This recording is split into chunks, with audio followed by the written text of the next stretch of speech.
I can still recall every detail of the day when our world changed forever. The war with the humans had been the longest and most brutal conflict we had ever endured. By the time it ended, our fleets were nearly obliterated and half of our colonies lay in ruins. But on our homeworld, Gallion, we were sheltered from the worst of it. The battles always seemed to rage somewhere far away, across the vast expanses of the galaxy. We noticed the decline in trade with the outer colonies, and we saw the somber messages delivered to the families of soldiers who had fallen at the front. But that was war, and war had always been a part of our history. We were a warrior race, defending our interests throughout the known galaxy. The fighting never reached Gallion itself, never. We carried on with our lives, secure in the belief that the war would remain distant beyond the horizon. Sure, the number of trade ships dwindled until 9 out of 10 berths in the orbital docks were empty. The number of grieving families grew until it seemed everyone knew someone who had been killed, captured, or simply vanished into the void. In hindsight, it seems foolish, but it never occurred to us that we might actually lose. We had faced tough times before during wars, and that was when the Gallions were at their best. When things were darkest, we shone the brightest. If the enemy struck us hard, we would rise and strike back even harder, and in the end, the only difference would be that our victory would taste all the sweeter. Gallions never backed down, never gave up, and certainly never made peace with the likes of humans. So it was a shock, to say the least, when our government announced that we were going to surrender. Our first reaction was disbelief. It couldn't be true. It had to be a mistake. Someone must have accidentally released a classified worst-case scenario, or perhaps some low-ranking official had made a typo, and it was actually the humans who were surrendering. Or maybe the humans had somehow sabotaged our communications. But over the next day, more and more confirmations were released until it was no longer possible to pretend it was just a misunderstanding. Our government had concluded that we had lost the war and had no choice but to surrender to the humans. The following hours felt surreal, almost dreamlike. Everyone stopped what they were doing. No one went to work or school. Many wandered the streets in a daze, unsure of what to do with themselves. How could this have happened? We had never surrendered in 1,000 years and 100 wars. Our military was the finest in the galaxy, and the war with the humans had started so well. Our first strike had decimated an entire human fleet, and we had overrun their nearest colonies before they had time to muster more forces. We had every strategic advantage on our side. Besides, no matter the strategic situation, the humans were our mortal enemies. They had supported the Revan during our conflict with them, and their colonies encroached ever further into our sphere of influence. They were a ruthless species, taking whatever they could seize, torturing and murdering any who stood in their way. This couldn't be happening, and yet it was. As the reality of the situation began to sink in, fear set in. The government spoke of the impending arrival of human occupation forces. We all knew what that meant. We had heard the stories, mass executions, the purging of anyone who might resist, forced labor for the entire population, daily beatings and torture. Worse things that weren't even mentioned in official broadcasts, but spread in whispered rumors. Some people took their own lives before the first human even set foot on Gallion. Better to die with honor than face torture in a slave camp. The government forbade such actions and urged us to endure the unendurable for the sake of future generations. Being good citizens, most of us complied, though some questioned why we should continue to follow the government's orders. The situation was so dire that such dissenters were immediately imprisoned. The sense of things unraveling spread across the planet. There were sporadic protests, some from soldiers, some from civilians, demanding that we continue the war at any cost. But the government had anticipated the backlash and had stationed loyal troops at key locations. The most serious disturbances were swiftly quashed, and the rest fizzled out when it became clear that no one was joining them. The vast majority of the population was too stunned to do much of anything. All we could do was sit, watch, and wait for the humans to arrive. It was maybe a month after the surrender proclamation when the day finally came. The day our world ended. The government told us nothing, perhaps to prevent panic. Then, one evening, it was announced that the human fleet would arrive in orbit the next day. There was no panic, only resignation. If this was the end, we would face it bravely, as Gallians always did. Many said their goodbyes to friends and family, and then locked themselves away to reflect on their lives before the human death squads began landing.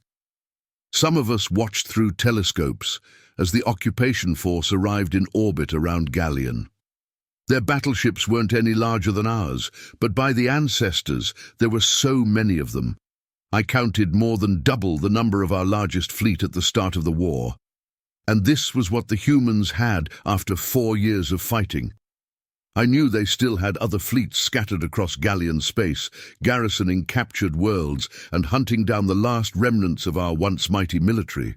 At least now we understood how we had lost, though that realization did us little good at this point. The official surrender took place in the empty fighter bay of the human flagship and was broadcast live on every screen on Gallian. We expected to see our leaders marched out in front of the enemy commanders, forced to apologize for daring to wage war against a superior species, to admit the justness of the enemy's cause, and to swear eternal loyalty to the conquerors. That was how we had always done these things. Depending on how vindictive the victors were feeling, the conquered leaders might then be executed. But instead, they were handed a pen and told to sign their names on a piece of parchment. The live transmission was briefly interrupted by a government announcer who explained that the parchment was a written list of the surrender terms.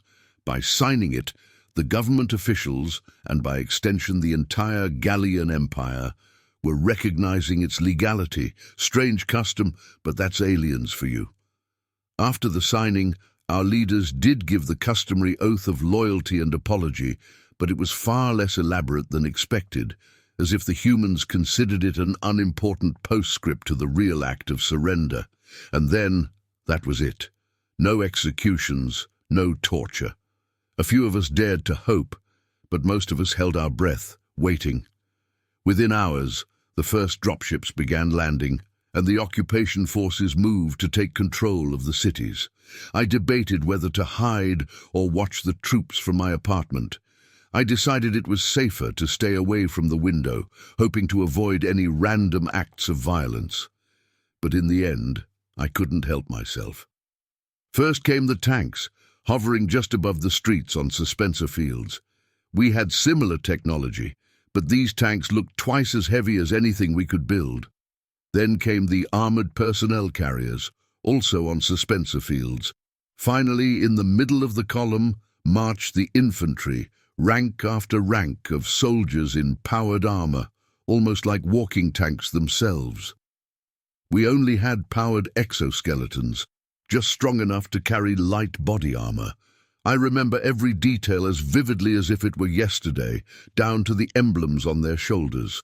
All this time we had no idea what we were truly fighting against, nor did my neighbors who were gawking from their windows just like me. If we had known, we might have thought twice about starting a war with the humans. But then again, we had been so confident that our military was the best in the galaxy that we wouldn't have hesitated to fight anyone. In a way, it was almost comforting when I realized that we deserved this. We hadn't been betrayed or lost to some dirty trick or twist of fate. We had simply been profoundly, overwhelmingly arrogant, overconfident in our own abilities and utterly ignorant of our enemies. A disastrous combination that inevitably led us to this fate, almost like one of the ancient parables. If I was about to die, at least I could do so knowing that there was still some sense to the universe. I was lost in my thoughts, watching the ranks of the occupying army march past in perfect synchronization, almost hypnotic. Apparently, I wasn't the only one. One of my neighbors must have been so preoccupied with the parade of alien soldiers that they weren't paying attention to their offspring because, to my horror, I saw a child, a very young one, wander out from the atrium of a building opposite, right into the path of the armored infantry. I have the clearest memory of her white dress catching the breeze as she stepped out into the open. I expected to see her get shot or, at the very least, crushed beneath the heavy metal boots of the marching soldiers. Instead, one of the soldiers broke off from the column and gently picked the child up. You wouldn't believe that something so large and powerful could be so delicate. But the child didn't even cry as she was lifted off the ground and carried back under the building's portico. The armored soldier set her down on a bench, took something out of a pouch and handed it to her. With his back to me, I couldn't see what it was, but a moment later he jogged back to his place in the column, his heavy suit thundering on the pavement so loudly I could hear it even with the window closed. The child watched him go, curious but not afraid. Then she started eating from the small packet he had given her. It was food. The human had given her food. A moment later, someone darted out from the atrium and snatched the child back inside. The humans continued marching, utterly unconcerned with us. That was my first inkling that this might not be the nightmare we had feared. Before the landing, I had debated whether it would be better to be executed in the first wave of purges or live to see the oppression that followed. The lack of executions at the surrender ceremony had been a positive sign that the humans weren't planning outright genocide, but surely the enforcement of the occupation would be as brutal as it had been in the outer colonies. Yet the way that soldier treated the little girl made me reconsider. Perhaps it was worth living long enough to see how things would turn out. Maybe, after seeing just how superior their forces were, it was time to question what our government had told us. Maybe the reports from the occupied colonies weren't entirely reliable after all. As the sun set on that fateful day, the day everything was supposed to end, one thought kept going round and round in my head. Maybe we had been wrong about the humans. The occupation forces took control of all the government buildings in my city and set up checkpoints on major roads. I still had a job, as far as I knew, and as a very minor government official, I would have to report to the local occupation overseers. I went to work the day after the surrender, braving the security checkpoints, still not entirely sure I wasn't going to be arrested or executed on the spot. Instead, my line manager told me to go to my office and carry on as usual, expecting to be called for a briefing by the human official in charge of our department at some point during the day. Those were the most intense 5 hours of accounting and payroll I had ever experienced. Shortly after midday, we were told to report to a meeting room on the 4th floor. I passed several human soldiers on my way, their less bulky body armor giving me heart palpitations as I tried to determine if they were there for a firing squad. Along with around 24 of my colleagues, I took a seat in the meeting room and waited. After a few minutes, a human entered and introduced himself as Darius. It took me a while to figure out if that was a title or a name. Either way, it was difficult to pronounce. He explained that he was now responsible for supervising all the clerical departments in our city's local government, and then launched into a detailed explanation of the new formatting guidelines we would be implementing to align our work with the occupation government standards. It was a long presentation full of graphs and diagrams. He did mention that any documents with political implications should be filed in triplicate, one for our records, one for the local censors, and one for the planetary government, but he didn't expect accounting and personnel to encounter many of those. For the time being, staffing levels would remain unchanged, though they would be reviewed quarterly. He concluded by expressing his hope for a productive working relationship and his desire to rebuild Galleon into a prosperous society. There was no mention of purges or punishments for failure. I don't know when I started to relax. It wasn't immediate. For a while, a part of me still expected the humans to reveal their true, brutal nature. But there were no purges, no torture, no forced labor. As weeks turned into months, I realized there wouldn't be. There were a few arrests and trials for those who had committed specific crimes against the humans during the war, and when the evidence was presented, it was clear they deserved it. But the general reign of terror we had anticipated never materialized. It was surreal how ordinary everything became. The day of surrender was supposed to be the end, yet life just went on. I got to know Darius quite well and even learned to pronounce his name after a couple of months. He was amiable yet competent, occasionally prone to bouts of randomness, but within tolerable limits for an alien. He showed me more consideration than any galleon manager ever had. Most of the humans in the occupation government seemed to be like him, and after a while I even considered some of them friends.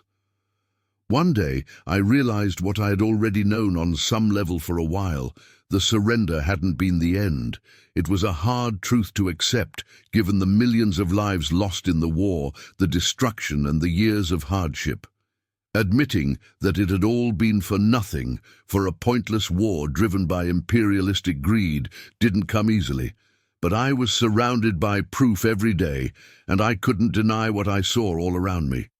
The day the humans arrived wasn't the end of the world. Well, maybe it was the end of the old galleon, but in its place there would be a new one, and perhaps by working with the humans we could make it a better one.